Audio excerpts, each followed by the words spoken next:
Saya ingin menyentuh hadis Nabi sallallahu alaihi wasallam yang ditanya dalam sehari dua ini. Alhamdulillah, bila berlaku keadaan begini, ramai orang juga mula keluarkan hadis, tadi hadis, baca hadis untuk mencari apakah yang diajar oleh Nabi sallallahu alaihi wasallam dalam keadaan ini.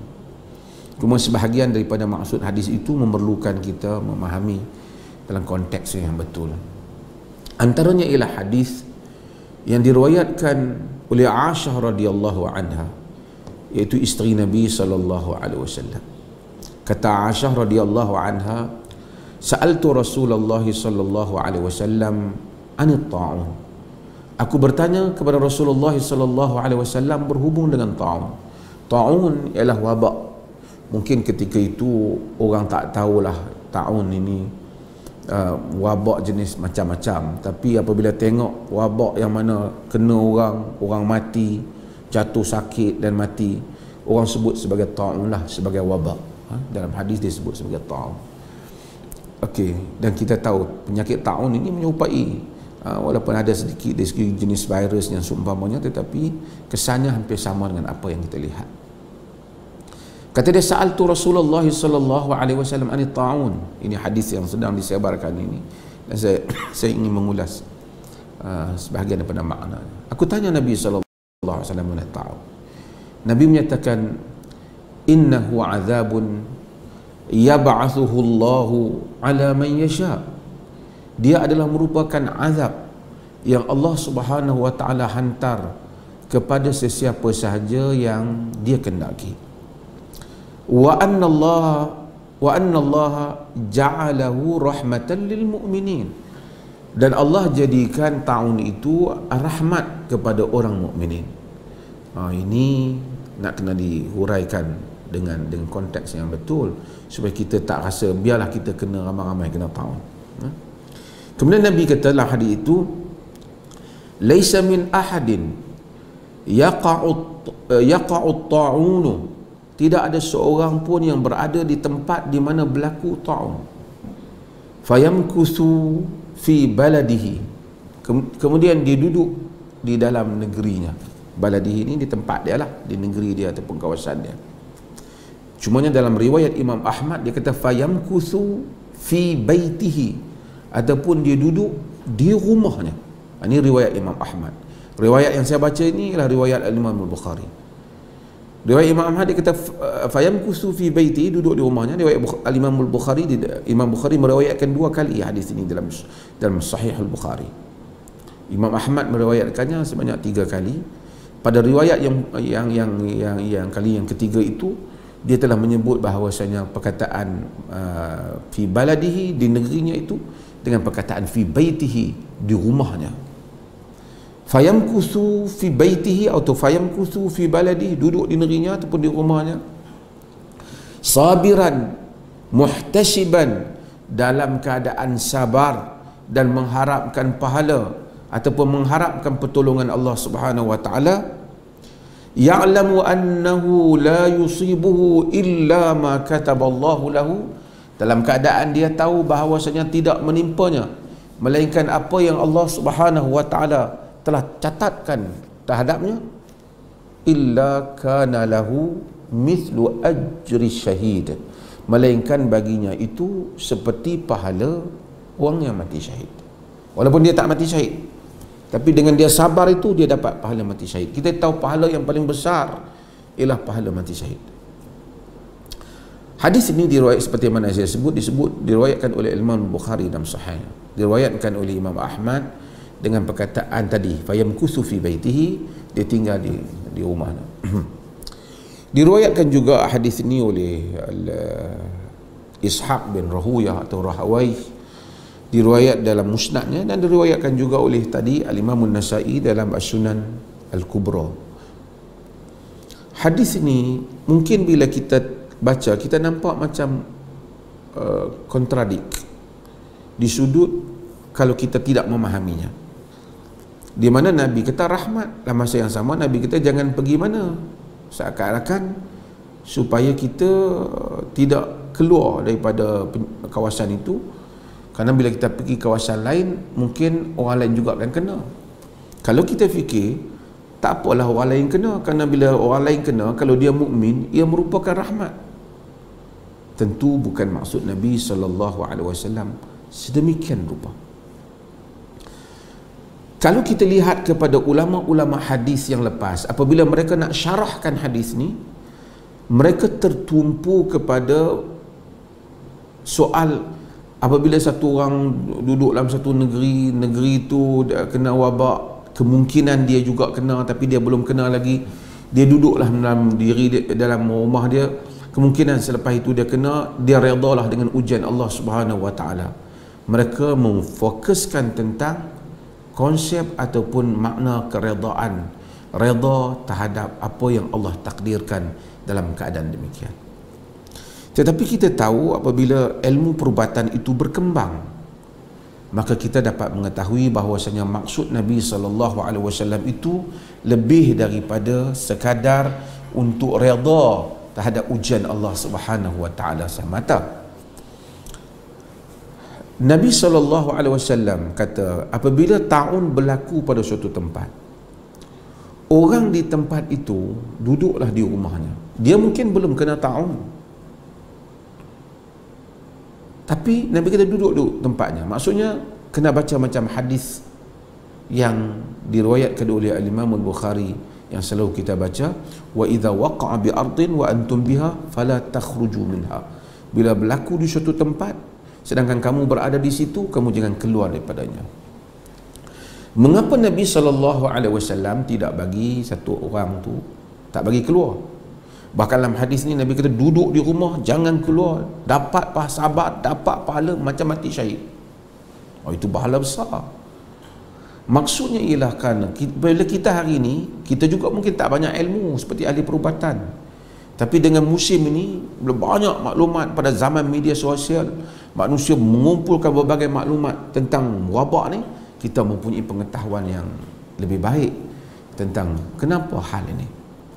Kerana apabila berlaku di sesuatu tempat taun, walaupun kita belum kena taun, kerana berlaku suatu tempat ada beberapa keadaan. Pertama, orang yang kena taun dah, ataupun orang yang kena wabak seperti wabak coronavirus ni, kalau dia kena, dia pergi ke tempat lain, orang lain akan kena. Kedua, kalau dia tak kena, dia mungkin mempunyai kontak atau berhubungan dengan orang-orang yang kena, kerana dia berada di negeri tersebut.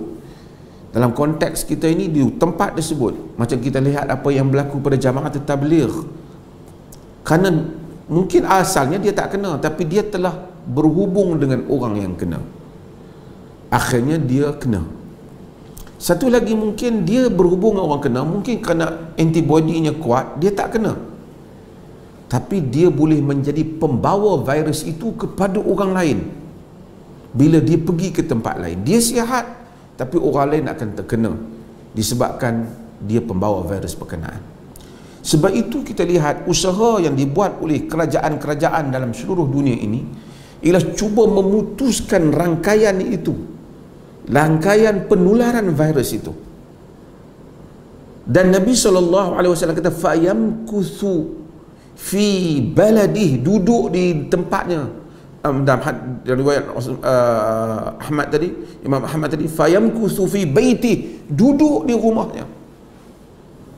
Tak kiralah awak kena tak kena, kerana awak mungkin boleh menjadi pembawanya, ataupun awak di peringkat awal tak nampak lagi awak kena. Ulama-ulama hadis dahulu mereka kata kalau dia tak kena, dia boleh pergi ke negeri lain.